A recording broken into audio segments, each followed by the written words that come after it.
মেরাজের মধ্যে আমার ভাইয়েরা মেরাজের বক্তব্য দেয় না কেন? আমার দীর্ঘ গবেষণার পর আমি বুঝতে পারলাম এরা মেরাজের কথা বলে না কেন।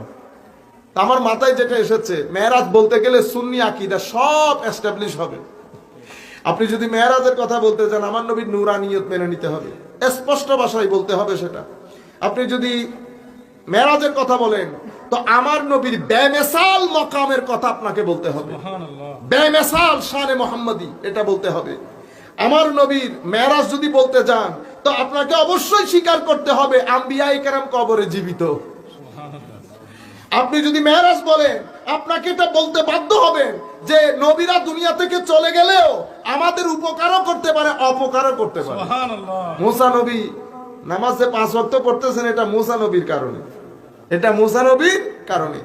আপনি যদি মেরাজের বর্ণনা দেন, আপনাকে বলতে বাধ্য হতে হবে যে মেরাজের মধ্যে আপনি যদি নবীদের কবরের মধ্যে নবীরা সশরীরে জীবিত, এটা আপনাকে মেনে নিতে বাধ্য হবে।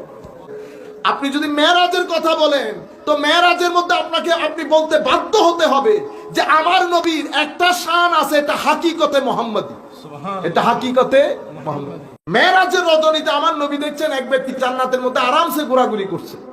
লাকাদ রাআইতু রাজুলান ইয়াতাকাল্লাবু ফিল জান্নাতি ফি শাজারাতিন কাতাআহা মিন যাহরিত তারিক আও কামা ক্বালা নবী সাল্লাল্লাহু আলাইহি ওয়াসাল্লাম। আমার নবী জিবরিলকে জিজ্ঞেস করতেছেন তার কাজ কি, কি করেছে সে? কয় ইয়া রাসূলুল্লাহ, জমিনের মাঝখানে তার একটা গাছ ছিল, মানুষ চলাচলের পথে কষ্ট পাইতো, আল্লাহ সে এটা চিন্তা করে গাছ কেটে ফেলেছে, আমার আল্লাহ তাকে মাফ করে দিয়েছে। সুবহানাল্লাহ। আরেক ব্যক্তি সন্তানদেরকে বলে গেছে যে আমি মারা যাওয়ার পরে জ্বালিয়ে পুড়িয়ে আমার ছাইগুলা সমুদ্রে ছেড়ে দিও, আমার আল্লাহ তাকে দাঁড় করিয়ে সৃষ্টি আবার রিবিল করে, রিক্রিয়েট করে। আমার আল্লাহর সামনে দাঁড় করে জিজ্ঞেস করেছে এই ঘটনা কেন ঘটাইলি বেটা, কেন ঘটাইলি? তখন বললেন মাওলা, আমি কত বড় গুনাহগার এটা তো আমি জানি, আমার খুব ভয় করেছে আল্লাহ, আমার মনে হয়েছে আপনি পাইলে আপনি আমার না কি করে। আমার আল্লাহ বলতেছেন বান্দা বলে কি, বলে কি, তোরে ক্ষমা করে দিলে আমারে কোনো কেউ জিজ্ঞেস করার আছে? দিলাম তোরে ক্ষমা করে। সুবহানাল্লাহ। এজন্য আমার আল্লাহ বলছেন লা তাকনাতু মির রাহমাতিল্লাহ, বান্দা আমার রহমত থেকে কখনো বঞ্চিত হবি না, কখনো নিরাশ হবি না। আমাদের সমস্যা হচ্ছে আমরা যখন অনেক দুঃখের মধ্যে পড়ে যাই, টাকা পয়সার সংকট, বিপদ, আমরা মানুষকে বুঝাইতে যাই, মানুষের কাছে হাত পাততে যায়, কিন্তু এক জায়গা খালি, ওই জায়গায় কখনো বসি না।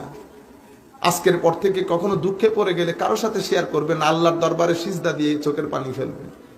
আমার আল্লাহ এটা খুব পছন্দ করেন যে বান্দা দুঃখে পড়ে গেলে আমাকে স্মরণ করবে।